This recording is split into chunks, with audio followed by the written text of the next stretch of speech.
Mahiya ka sa sarili mo, kalbo!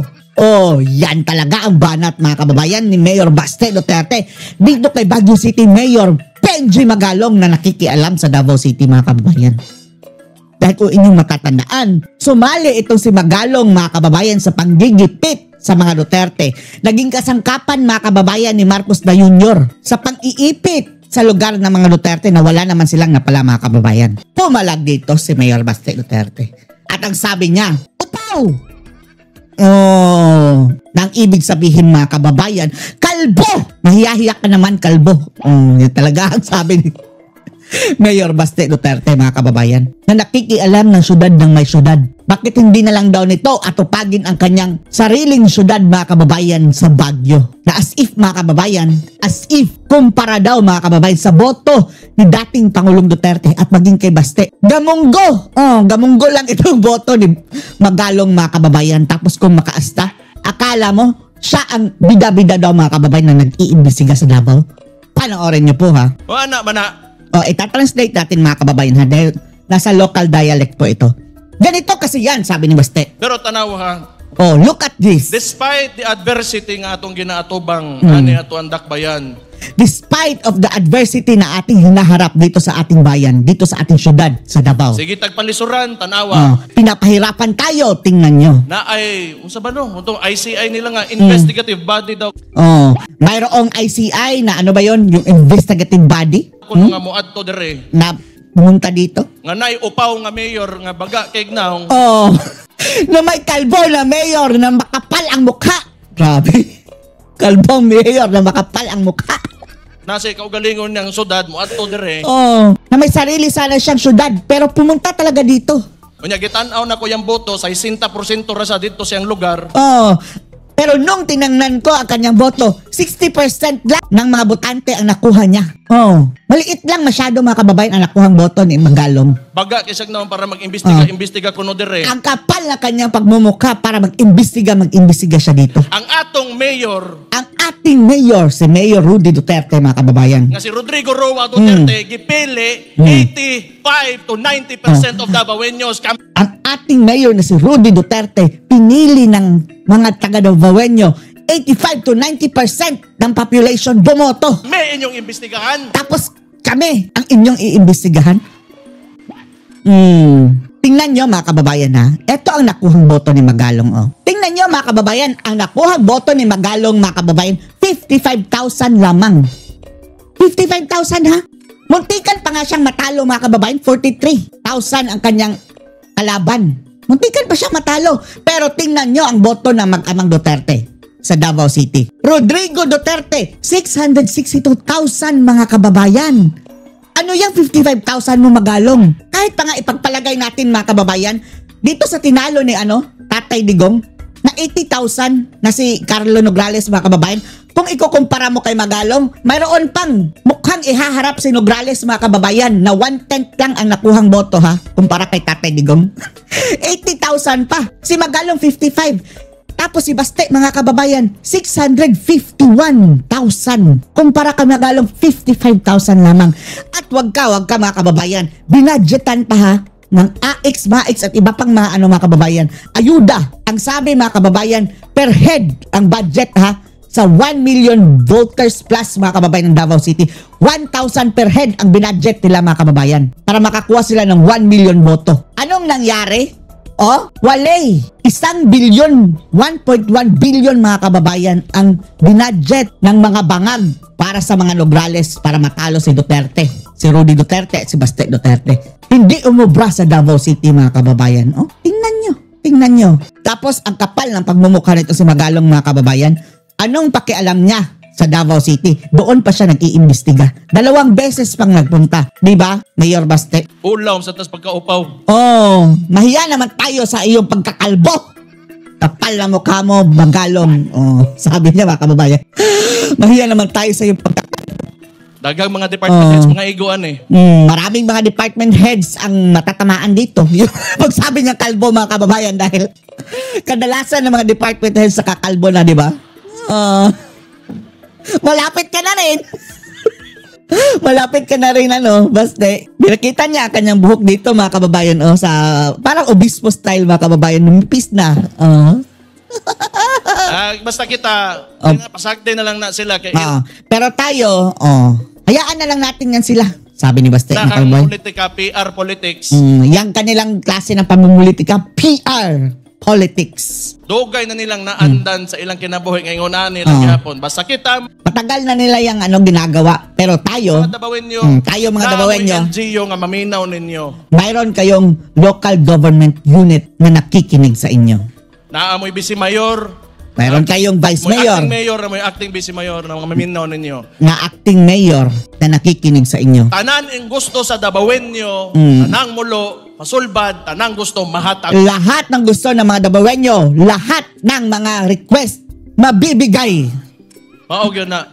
Wa tay laing padulngan, abante ra, walay atras dire. Wala tayong ibang patutunguhan, abante! Hindi tayo aatras. Ayaw tos bini abante kay wa tay pulos. Pero wag yung si Benny Abante dahil wala yung kwenta. Ako may acting mayor. Dahil ako ang acting mayor. Ato pa atong mayor dito, atong palagpakan atong mayor nga bisag wala siya dire. Andun pa ang ating totoong mayor sa The Hague. Ating palakpakan kahit wala siya dito. Duterte. Makita sa tibuok Pilipinas. Makita sa buong Pilipinas. Ang Dabawenyo dili mapugnan na ang Dabawenyo hindi mapipigilan padayon nga mo abante at patuloy na aabante. Sultihan ta mo. I will tell you. Sultihan ta mo. Basta I'll tell you. hantod sa nagkahios sa tangtanan. As long as nagkakaisa tayong mga Dabawenyo. Di gyud ta matumba. Hindi tayo magtutumba. Niagi tag election, midterm elections. Karon dumaan tayo ng eleksyon, midterm election. ang gawas na. Ang AX Ngayon, lumabas na itong mga AX, mga ayuda. billion. Umabot ng bilyon. Mga kababayan, yan yung pautot ni Lacson. Akala niya mga kababayan, ang mga Duterte ang nakinabang. Yun pala yung mga bagoong Pilipinas sa kakampi nila. Umabot ng bilyon mga kababayan. Yang bilyon, more than billion. Kung i-divide mo yan mga kababayan, per head sa Davao City ng mga botante, makakatanggap ng 1,000. Sapat na yan makakuha ng 1 million votes mga kababayan. Tapos ang Davao City, 1 million plus lang. Pero hindi pa rin nanalo ang mga bagoong Pilipinas dyan. Nakatungog mo gikan sa kampo sa hugpong sa tawong lungsod nga nangatag sa inyong kwarta para mangayo sa inyong boto. May narinig ba kayo dito sa partido ng hugpong ng taong lungsod? Partido ng Baste mga kababayan na namigay ng pera para humingi na inyong boto? Wala. Wala. Pero kinsa inyong gipili? Pero sino ang pinili ninyo? Hugpong sa tawong lungsod o si Mayor Rodrigo Roa. Pinili nyo pa rin ang hugpong ng taong lungsod, ang partido nila Baste mga kababayan, at si Mayor Rodrigo Roa Duterte. Baliko nako. I will repeat. Kana mga tao nga nagtuo sila. Yang mga tao na akala nila Ang Dabawenyo. nga ang Dabawenyo mukhang pera. Ang Dabawenyo mapalit ni mo kwarta. Yung mga Dabawenyo akala nila mabibili ng pera. Mali mo. Diha mo nagkamali. Mali kayo. Diyan kayo nagkakamali. Kamo mga poser. Kayong mga puser.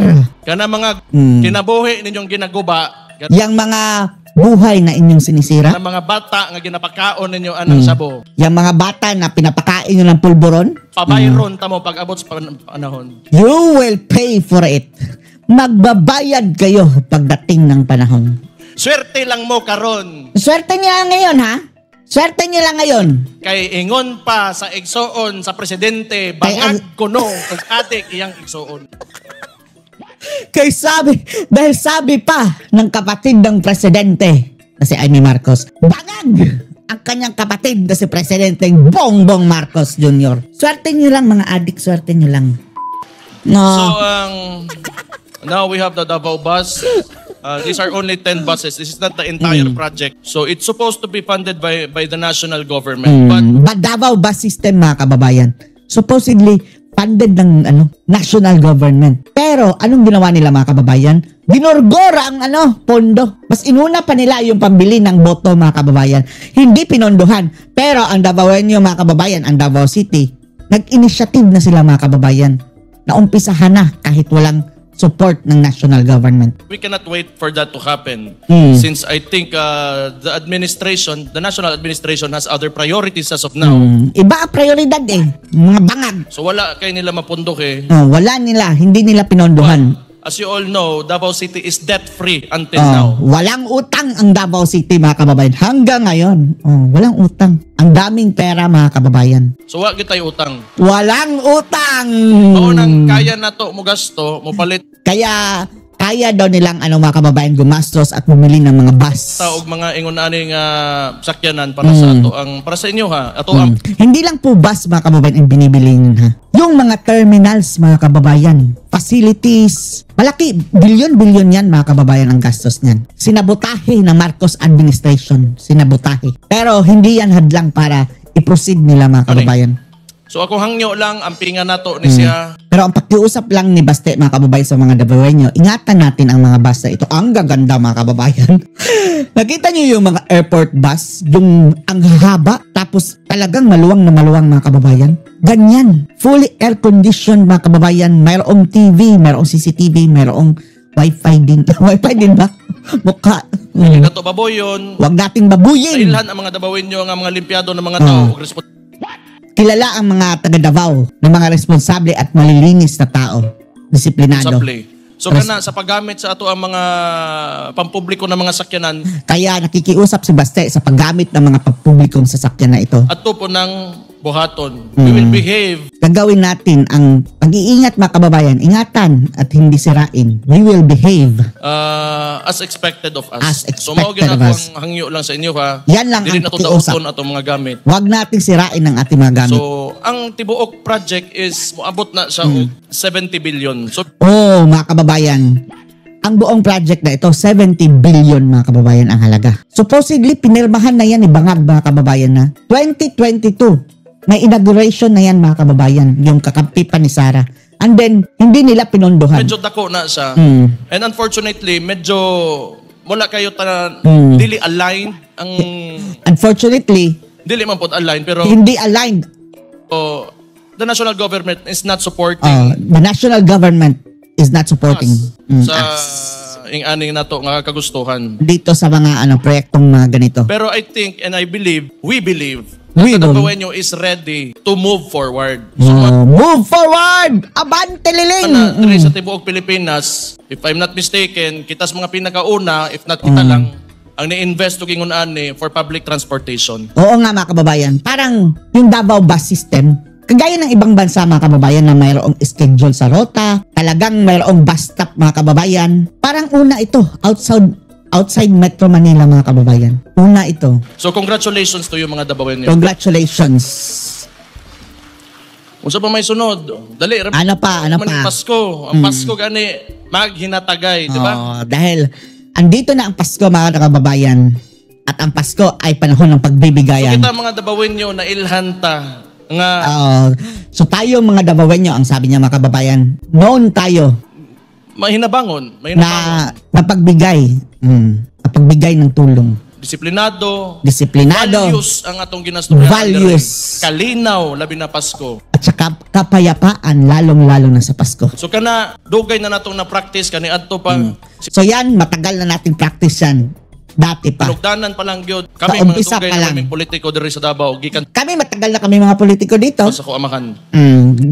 Galing pa sa aking tatay. Ang atong permente nga ginatagaan gyud og importansya Ang ating palaging binibigyan ng importansya, kalinaw. kapayapaan. Kaya nga, mga kababayan, maganda ang peace and order dyan sa Davao City. Nowhere in the Philippines, mga kababayan, nowhere in the Philippines can compare yung sense of security na nararamdaman ng ordinaryong Pilipino. Hindi mo yan mararamdaman sa ibang lugar, mga kababayan. Kung sa ibang lugar, pwede ka pang, although walang masyadong krimen, mga kababayan, pero yung isip mo, baka mayroong magnanakaw dito, sasaksakin ako, hold up. Iba yan, mga kababayan. Kung andun ka sa Davao, hindi mo iisipin yan. Ang tanging iisipin mo ay paano mabuhay sa mga kababayan, maghanap buhay, kumita ng pera, pero yung pag-alala, nananakawan ka, hold upin ka, o pagtitripan ka ng mga masasamang loob, wala yan doon, mga kababayan. Kanang kalinaw maabot na ang kabaluta maghinatagay. Kabaluta Yang kapayapaan, darating din yan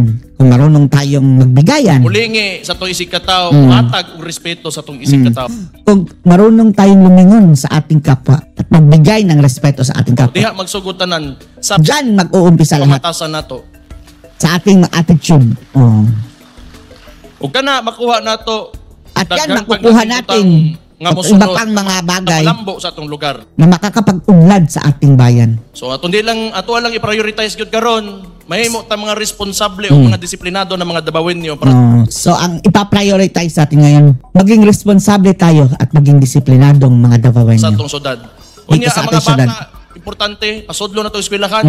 At importante, itong mga bata, papasukin natin sa paaralan. Pasudlo na to simbahan, Papasukin natin sa simbahan, moske o unsa may relihiyon ninyo moske o iba pang mga relihiyon para pag-abot sa panahon para pagdating sa panahon, sila na po'y mupuli sa toa. sila naman ang magre-replay sa atin. Pero Papalit. dapat kita tarungon na to ang ilahang kaugmaon. Pero tayo, dapat siguraduhin natin na maayos ang kanilang kinabukasan. Mao gyud ang prioridad nato. Yan ang ating mga prioridad. ginikanan, mga lolo. Bilang mga magulang, mga lolo at lola. At sa tuang kuan. Plus Dito taron na sa- to ang kaugmaon nila Aayusin natin ang kanilang kinabukasan aron pag-abot panahon nga sila ay managko. para sa pagdating ng panahon na sila ay lalaki. Dili na sila mo atubang sa mga problema natong ginaatubang karon. Hindi na sila haharap sa the same problem na hinaharap natin ngayon. Lahi na pod tagaan na to sila nindot nga kinabuhi pag-abot sa panahon. At bibigyan natin sila ng magandang buhay pagdating sa panahon. So karon So now, ako may acting mayor. ako ang acting mayor. Mayor dito atong palakpakan atong mayor nga bisag wala sa Andun pa ang ating mayor doon sa Dahig. Kahit wala siya dito, ating papalakpakan. Kahit wala siya dito. dire, makita sa tibuok Pilipinas Makikita ng buong Pilipinas ang Dabawenyo Na ang Dabawenyo og padayon nga moabante. hindi napipigilan at padayon meaning patuloy na aabante. Sultihan ta mo. I will tell you, Sultihan ta mo. Basta hantod sa nagkahios sa tang tanan. hanggat nagkakaisa tayong lahat, Gyud ta matumba. hindi tayo matutumba. O di tanawan ninyo, mustorya ko gamay politika o para malingaw ta dire. O, di ba? Kung pag-uusapan daw mga kababayan kahit konting politika, enjoy na enjoy daw mga tao. Niagi tag election, midterm elections. Dumaan tayo ng eleksyon, midterm election. Nang gawas na Ngayon, lumabas na ang AX yung AX. abot og bilyon. Aabot ng bilyon. AX pa lang yan, ha? Nakadungog mo gikan sa kampo sa hugpong sa tawong lungsod nga nanghatag sa inyong kwarta para makayo sa inyong boto. Sabi niya mga kababayan. Pero etong aming partido na hugpong ng taong lungsod, nakarinig ba kayo nang namigay kami ng pera para iboto kami? Ha? Wala. Wala. Pero kinsa Never. inyong pipili? Pero sino ang pinili ninyo? Ang hugpong sa taong Pinili lungsod nyo pa rin si kami. Mayor Rodrigo Roa. Ang hugpong ng taong lungsod at si Mayor Rodrigo Roa Duterte. Duterte! Baliko nako I will repeat. kanang mga tao nga nagtuo sila. Yang mga tao na akala nila Ang Dabawenyo. na ang Dabawenyo Ang kwarta. mukhang pera. Ang Dabawenyo mapalit nimo kwarta. Na akala nila ang mga taga Davao mabibili ng pera. Mali mo, diha mo nagkamali. Diyan kayo nagkakamali. Mali kayo dyan. Ang kaugmaon nato kita ray makahatag ana. Ating kinabukasan, tayo lang ang makakapagbigay You niyan. love your city You love your and city. she will love you back. And she will O love ganda you ko back. inon sa inyo ha. Yan ang sabi ko sa inyo. Moro man to. Yan lang. So manday la estudyante. Ano pa ba? Pag-usapan daw mga kababayan. Minutan lang ta. Magpakabait lang tayo. Minutan ta tuman lang tagbalaod. Sundin lang natin ang batas. Karon medyo Now, na mga medyo natunggan. meron akong naririnig. Kamo mga poser, Kayong mga puser. kana mga kinabuhi ninyong ginaguba, Yung mga buhay na inyong sinisira. kana mga bata nga ginapakaon ninyo anang sabo. Yung mga batang pinapakain ninyo ng pulburon. Pabayron ta mo pag abot sa You will pay for it. Pagbabayaran nyo yan pagdating ng panahon. kining imanin ninyo pabayron ta mo pag Eto, tandaan ninyo, pagbabayaran nyo yan mga abot puser. sa panahon. Swerte lang mo karon. Swerte niya lang karon ngayon. Swerte nyo lang daw ngayon mga kababayan, Kay yung mga ingon puser. pa sa igsoon sa presidente. Dahil sabi pa ng kapatid ng presidente, Kuno og adik iyang bangag at adik ang kanya kapatid na si Marcos Jr. pabayron tamo timan ina ninyo. You will pay for it. Unang karon Remember pa lang that. ginalista ko na inyong mga pangalan. Kaya ngayon pa lang nililista ko na ang inyong mga pangalan. Paghuwat mo Antay. Mag-antay lang kayo. because there will be a day of reckoning. Because Yung mga there will ginagawa na- be a day of reckoning. Pamilya, Yung mga mga sinahira utak mo sa mga mga ano, sinira yung pamilya at mga utak ng tao. Tanunan. Yung mga kabataan. Sinira nyo. Kapuya ma-high blood no? Oh, nakakapagod ba high blood? Oo, nanipayra ko sa salig na inyong gihatag sa hupong sa tawong lungsod. Sa Pero natutuwa ako sa mga tiwala na binigay nyo sa tugpong ng taong lungsod. Local party dyan sa Davao City na nabaste, Kung mga LGU, kababayan. memorable mention kang Dwight Domingo, Attorney Dwight Domingo, maonis siyang project manager. Tindog, Special mention kay Dwight Domingo. ipakita yung dagway. Maunang project manager nato sa City Bus Project.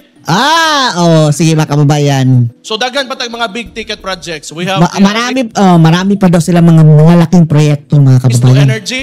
Waste to energy. Kagaya sa ibang bansa mga kababayan, yung mga basura kina-convert mga kababayan sa enerhiya, electricity. Ganyan ka mga kababayan, advance mag-isip itong taga Davao, ang LGU ng Davao City. Tapos gumagamit pa sila ng AI mga kababayan na i-integrate nila mga kababayan ng AI sa mga camera. Lahat ng cameras, tagtag dyan ng camera ang Davao City mga kababayan. Malalaman natin kung andun si Trillanes o Trillanes detected. Wala po gi-fund sa national government. Pero hindi pinan sa national government, pero ang LGU na mismo mga kababayan ang kusa. Medyo guot ang dalan karon pero maabrihan na atong tulay diri sa Bukana. Medyo maliliit ang mga mga kababayan, yung existing na mga roads dahil napakabilis ng improvement sa Davao City mga kababayan Pero buti na lang yung mga proyekto ni Tatay Digong na naumpisahan mga kababayan, yung Davao Coastal Road, malapit na makumpleto dahil segment A lang yung pinakita mga kababayan na kumpleto ngayon. Malapit nang fully Patuloy completed. na po ang Davao City to bypass road. Tapos yung bypass road daw mga kababayan, yung mayroon yung tunnel. Parang longest tunnel in the Philippines ata mga kababayan. Underground tunnel sa bundok.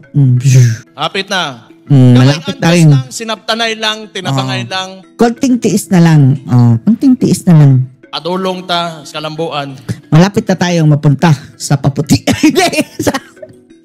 sa Kaunlaran. Si Bangag pala yung mga kababayan. Nagyabang na papunta na kami sa Paputi. Salamat kaayo. Maraming sa inyong salamat mga Davaoenyo, sa inyong mga Davaoenyo, sa iyong tiwala at patuloy pag-uban sa inyong LGU sa pagpalambuan ng lugaran ni. sa pagsama sa LGU sa pagpapaunlad ng ating bayan. Thank you kaayo. Thank you! Merry Christmas Merry ninyong Christmas sa inyong lahat. Duterte. Eto mga kababayan, eto. Ay, tapos na tayo kay Baste. Dito naman tayo mga kababayan. Pag-usapan natin itong bad news na pag-reject mga kababayan sa interim release ni Tatay Digong.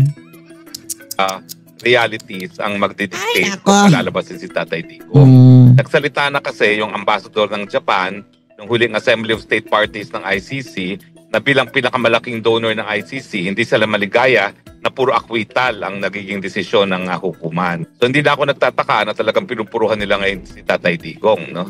At bukod pa dyan, alam naman natin na under pressure ang ICC dahil yung buong African Union nagbabanta na bibitiw sa pagiging miyembro ng ICC dahil ang pinupuruhan lang daw nila ay puro mga taga-Afrika. So kinailangan nilang habulin din si Tatay Digong para mapatunayan na merong silang non-African na hinahabol. At syempre, bukod pa dyan, alam natin na pag wala na si Tatay Digong, wala na silang kaso, so pinaglalaban din nila yung existence nila, no? Dahil kapag wala na si Tatay Digong, wala na silang mga trabaho lahat dyan sa ICC. Nagsalita po ang ICC at hindi nga nila binasura nila or hindi nila tinanggap yung kanilang apila ng kampo ni former President Rodrigo Duterte para sa interim release. Nagpaliwanag sila sa kanilang panig. Ano pong masasabi niyo po dito, Attorney? Well, alam mo, malungkot ako, no? Dahil kahit papano, pinagdarasal natin na magkaroon nga ng interim release si Tatay Digong. Pero hindi naman ako nagtataka at ang dahilan ay alam ko naman, politika pa rin at realities ang magdidictate kung palalabasin si Tatay Digong. Nagsalita na kasi yung ambassador ng Japan ng huling Assembly of State Parties ng ICC na bilang pinakamalaking donor ng ICC, hindi sila maligaya na puro acquittal ang nagiging desisyon ng hukuman. So hindi na ako nagtataka na talagang pinupuruhan nila ngayon si Tatay Digong. No? At bukod pa dyan, alam naman natin na under pressure ang ICC dahil yung buong African Union nagbabanta na bibitiw sa pagiging miyembro ng ICC dahil ang pinupuruhan lang daw nila ay puro mga taga-Afrika. So kinailangan nilang habulin din si Tatay Digong para mapatunayan na merong silang non-African na hinahabol. At syempre, bukod pa dyan, alam natin na pag wala na si Tatay Digong, wala na silang kaso, so pinaglalaban din nila yung existence nila, no? Dahil kapag wala na si Tatay Digong, wala na silang mga trabaho lahat dyan sa ICC. Opo. After nito po, kasi apila na ito nagbigay na sila ng final decision po, attorney. Ano na po ang susunod? Latagan na po ba? Magkakaroon na po ba ng latagan ng ebidensya? Yung trial proper na po ba ang susunod, attorney? Yun nga nakakalungkot, no? Hindi pa. Medyo naantala lang talaga yung pre-trial detention ni Tatay Digong dahil siyempre 8 buwan na siya nakakulong, hindi pa naman napapatunayan ng kahit ano, no? At hindi pa nagsisimula yung formal na proseso. Alam mo, kaya nakakalungkot, kaya merong interim release para balansehin na sa ICC pwede kang arestuhin on the basis of good grounds lamang. Wala pang probable cause, pwede ka na arestuhin dahil ang probable cause yan parang yung hahanapin pag nagkaroon na ng confirmation of charges. Kaya nga dapat, kung susundin mo yung patakaran ng mga naunang international tribunals, gaya ng Tribunal for the Former Yugoslavia at saka Rwanda, halos automatic ang pagka-grant nila ng interim release kasi wala pa namang mabigat na ebidensya laban sa mga nasasakdal.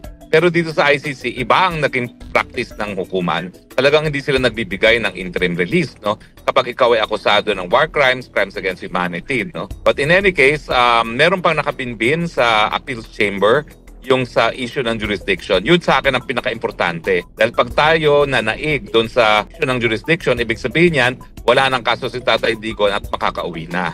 At ako naman, dahil minsan na nagsalita ang ICC sa issue ng jurisdiction na nagkaroon ng 3-2 decision, mas malakas ang laban natin kasi dito sa issue ng interim release, palagi silang unanimous, no? Pero sa tingin ko, dito sa issue ng jurisdiction, may konti tayong laban dyan dahil nung unang desisyonan yan, 3-2 ang naging botohan sa appeals chamber. Opo, meron po pahihig dito si Attorney Kaufman. Ang sabi, meron pa daw inaantay na resulta sa medical evaluation kay dating President due next month and will reintroduce its request to release a man who is 80 years old and as a result of debilitating physical and cognitive conditions is incapable of flight or as alleged threat to witnesses, attorney? Well, opo, nakabinbin din yan, pero sa akin ang pinaka-importante yung jurisdiction. Kasi yung jurisdiction, kahit anong estado ni Tatay Digong, dahil yan ay isang issue of law, dapat yan malinaw na wala talagang jurisdiction na sa aking pag-iisip naman ay malinaw yan. So, syempre, nakabinbin pa rin yung issue ng fitness to stand trial. Pero again, if you go by the record of the ICC, wala naman silang binibigyan. Wala pa silang nabibigyan ng desisyon na dahil unfit to stand trial, panandalian na ititigil ang paglilitis. Sa tribunal for Rwanda, merong isa. In fact, nakakulong kasama ni Tatay Digong dyan sa kaparehong kulungan, no? Na wala na talagang pag-iisip. Wala na. Completely zero na siya, no? Dahil nga sa Alzheimer's. At ang nangyari lang is nanatili siya sa kulungan kasi ayaw siya tanggapin ng Rwanda at walang ibang bansa na gusto magbigay sa kanya ng interim relief. Pero dito sa ICC, ang track record pa rin, wala silang binibigyan ng order na kinakailangan magkaroon ng permanent na yung adjournment dahil sa standing, yung lack of standing, no, yung inability to stand trial ready. Just going by the track record. Opo. Kasi kanina naman binanggit din ni Kaufman na wala talaga nabibigyan ng interim release sa ICC. Na totoo naman yan at matagal ko nang sinasabi yan. Pero syempre, kahit ano ang track record sa ICC, patuloy pa rin tayo nagdadasal, no, para sa kalayaan ni Tatay Digong. Opo. After po nung pagbabasa ng desisyon ng ICC sa apela na interim release ni former President Rodrigo Duterte, siguro mga ilang oras ngayong gabi lang, naglabas din po ng kautusan ng Supreme Court, attorney. Di ko alam kung nabasa nyo na po ito, pero ang pinakabuod nito, kung maalala nyo po, siguro within the day na inaaresto si Pangulong Rodrigo Duterte, di ba, naghain po ng habeas corpus na petition, no, yung relatives ni dating Pangulong Rodrigo Duterte. na humihiling sa Korte Suprema na yun nga doon sa pag-question nila. At ngayon, nagbigay ng direktiba ang Supreme Court sa Malacanang at iba pang mga cabinet officials, involved cabinet officials, na magsumite ng kanilang komento tungkol nga sa inihaing petisyon na attorney. Anong basa niyo po rito? Well, unang-una, isa po ako abogado dyan, no? Ang naging kliputo kasi kami po yung naghain ng hindi lang certiorari kundi habeas corpus. At nakakalungkot nga na hanggang ngayon walang kahit anong aksyon ng Korte Suprema, baka pinapakomento na nga yung mga respondents. Pero sa akin, sayang talaga yung pagkakataon na yun dahil pati naman yung issue kung mayroong jurisdiction ng hukuman, sang-ayon mismo sa Rome Statute, dapat lokal na hukuman muna ang nagdesisyon. Dahil nga dapat hinarap muna sa lokal na hukuman si Tatay Digong bago render sa ICC. So sa akin, dahil nga habeas corpus and certiorari ang hinain namin, para magkaroon ng desisyon, dahil po pwedeng maulit, no, yung ginawa kay Tatay Digong at mukhang uulitin talaga nila pagdating kay Senator Bato at kinakailangan magdesisyon ang Korte Suprema kung talaga bang may jurisdiction pa nga ang ICC sa Pilipinas or wala.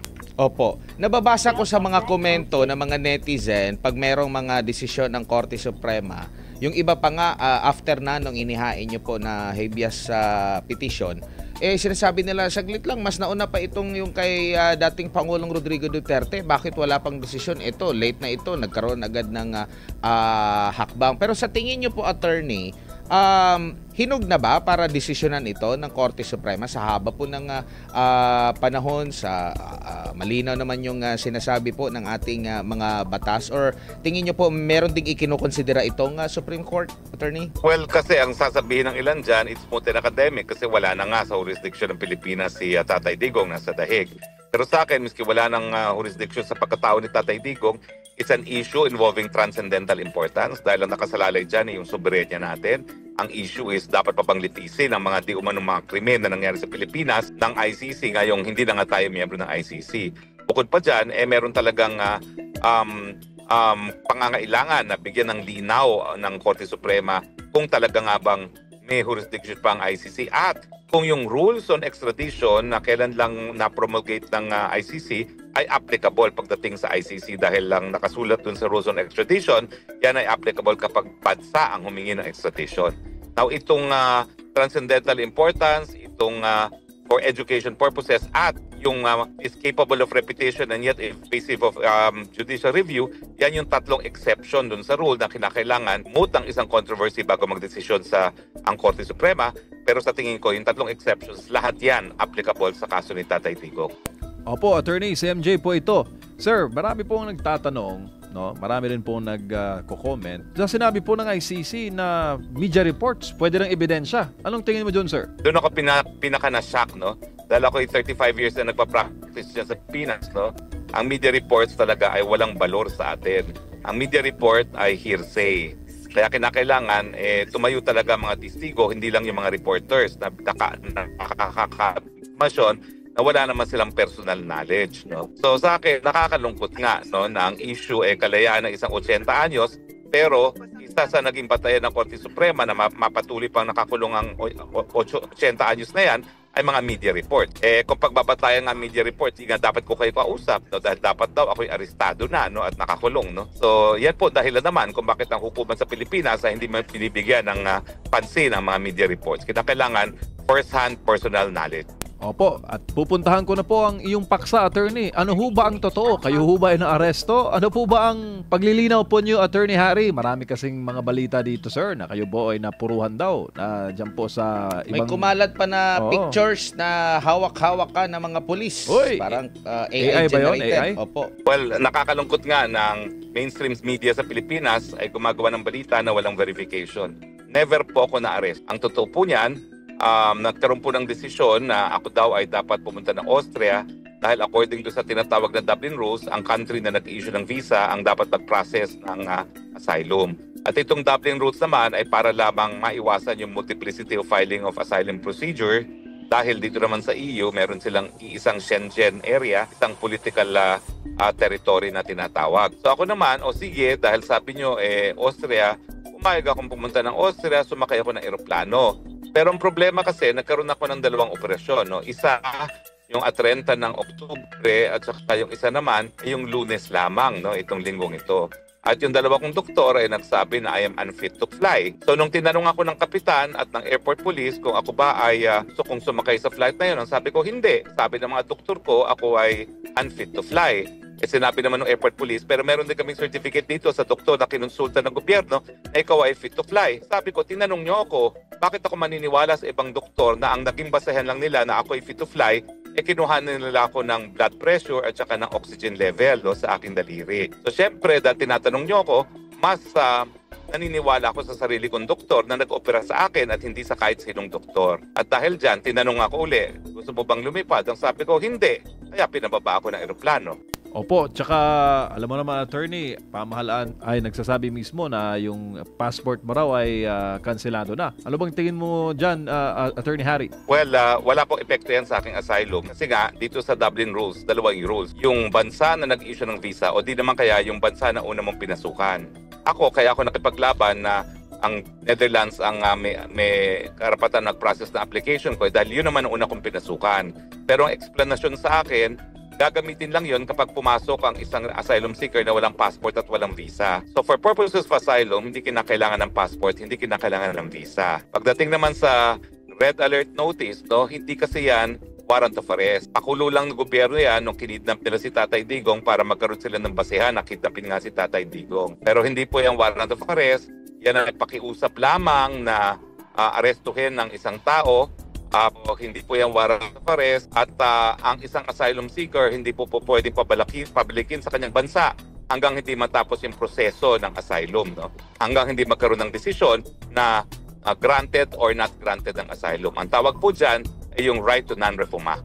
Opo, dito tayo balik sa Pilipinas, sa attorney, yung succession na sentro ng debate. Maraming nagsisilutangan ngayon. Talagang yung mga maiingay, ayaw po talaga na kung sakali mag-resign or kung papalitan ng presidente ay si Vice President Sara Duterte po yung papalit, no? Pati yung kanyang pagsasabi na nakahanda siya or bilang vice presidente dapat handa ka na pumalit sa presidente, pati yun kini-question pa, hindi dapat daw yun na banggitin ng pangalawang pangulo. Ano pong masasabi niyo po rito? Ano po ang sinasabi ng batas, attorney? Well, unang-una yung mga ayaw na mag-succeed si VP Sara kasi wala kayong magagawa. Yan ay nakasaad sa ating saligang batas, no? At for as long as hindi natin pinapawalang visa ang ating saligang batas sa pamamagitan ng isang revolutionary government, siya pa rin ang papalit. At yung mga nagsasabi naman na dapat magpahiwatig si Sara na handa na siyang mamuno, nung siya'y kumandidato nga for Vice President, talaga ang tanging katungkulan niya. Palitan ng presidente pag siya'y natanggal sa posisyon, no? Wala namang ibang trabaho talaga sa ating saligang batas ang ating vice presidente, kundi yan nga po, pumalit pag nawala ang presidente.